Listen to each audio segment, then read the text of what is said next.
रूप से मिलनी चाहिए। क्योंकि एक बार को आप सोचिए, आखिर उस बच्चे की गलती क्या होती है जो एक गरीब घर में पैदा होता है और उसको बेहतर शिक्षा से वंचित होना पड़ता है। शिक्षा के सामने एक पैसे की दीवार खड़ी है, जो जितनी ऊंची दीवार लांघ सकता है, जो जितना अधिक पैसा शिक्षा पे खर्च कर सकता है, वो उतनी बेहतर शिक्षा पा सकता है। लेकिन अगर एक देश एक है, लोकतांत्रिक देश है, तो शिक्षा भी सबको एक समान रूप से तो मिलनी ही चाहिए।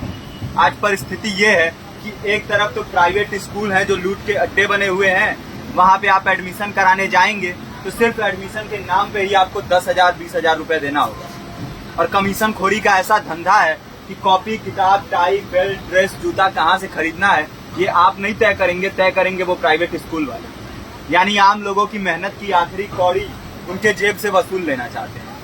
और दूसरी तरफ सरकारी स्कूलों में न तो पर्याप्त टीचर है, न पर्याप्त बिल्डिंगें हैं। 2019 का ही ये पुराना आंकड़ा है कि हर 100 में से 52 स्कूलों में या तो एक टीचर है या 2 टीचर हैं। और उन्हीं टीचरों के ऊपर जिम्मेदारी थोप दी जाती है कि जनगणना करो, मतगणना करो, पशुगणना करो, तमाम काम करवाए जाते हैं। और 19 के बाद से तब से कितने टीचर रिटायर हुए होंगे और 18 के बाद से कोई टीचर की वैकेंसी भी नहीं है। आप खुद भी सोच सकते हैं ये परिस्थिति और कितनी बिगड़ी हो। इसीलिए हम लोग ये मांग उठा रहे हैं, चाहे कोई राष्ट्रपति का बच्चा हो या किसी मजदूर का, सबको शिक्षा एक समान मिलनी चाहिए और निःशुल्क रूप से मिलनी चाहिए। प्रेमचंद ने अपने दौर में भी कहा था कि एक सभ्य समाज में ऊंची से ऊंची तालीम मुफ्त होनी चाहिए और इसका पूरा खर्च गवर्नमेंट को उठाना चाहिए। क्योंकि हमारे देश को फौज से ज्यादा आवश्यकता तालीम की। और शिक्षा से जुड़ता हुआ ही दूसरा मुद्दा हम लोग उठा रहे हैं। दूसरा मुद्दा है रोजगार का। रोजगार की परिस्थिति ये है कि आज सरकारी सेक्टर हो या प्राइवेट, सब कुछ ठेका संविदा के हवाले किया जा रहा है। परमानेंट नौकरियां लगातार घटाई जा रही है। इसी रेलवे में 1995 के आसपास लगभग 18.5 लाख कर्मचारी काम करते थे, लेकिन आज उनकी संख्या 12 लाख थी। आप खुद भी सोच सकते हैं कितने बड़े पैमाने पे परमानेंट पदों को घटाया जा रहा है। और आज आलम ये है, एक तरफ लाखों पद खाली पड़े हैं, फिर भी कोई वैकेंसी नहीं निकलती। जो वैकेंसियां निकलती हैं उनमें भ्रष्टाचार होता है, पेपर लीक हो जाते हैं। RO, UP police, BPSC, SSC, CGL, ऐसे तमाम पेपर लीक हो चुके हैं, आप लोग भी जानते ही। अभी नीट की धांधली में ये पता चला कि एक एक पेपर 30 लाख से 50-50 लाख रुपए में बेचा गया। हम और आप तो ये पैसा नहीं दे सकते।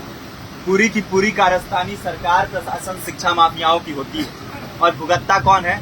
आम घरों के लोग, जो लोग सालों साल तैयारी करते हैं, दिन भर में 10-10 घंटे, 12-12 घंटे पढ़ते हैं। और इतनी कड़ी मेहनत के बाद, सालों साल की मेहनत के बाद उनके हाथ लगती है तो सिर्फ हताशा, निराशा, अवसाद।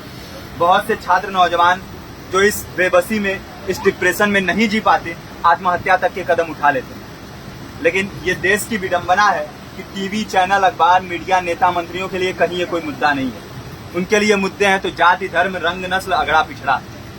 आज जब पूरी परिस्थिति इतनी भयावह है तो ये जरूरी है कि लोगों के बीच में जाया जाए, लोगों को संगठित किया जाए और एकजुट किया जाए। क्योंकि आज अगर अपने मुद्दों पर बोलेंगे नहीं तो कल को ये परिस्थिति और बिगड़ेगी। हो सकता है ले दे के अपनी जिंदगी तो हम लोग काट ले जाएंगे, लेकिन आने वाली पीढ़ियों को क्या भविष्य दे के जाएंगे, ये भी सोचने वाली बात है।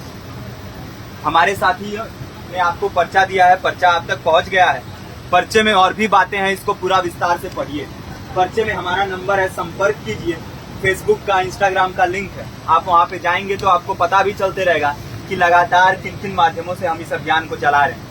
नुक्कड़ नाटक, संगीत, शिक्षा सहायता मंडल, लाइब्रेरी, तमाम माध्यमों से इस अभियान को चला रहे हैं और कोशिश कर रहे हैं कि बड़े से बड़े पैमाने पर हर जगह पे लोगों को संगठित किया जाए और एकजुट किया जाए।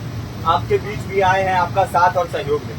साथ इस रूप में कि आप भी हमारे इस कारवां और इस मुहिम से जुड़िए।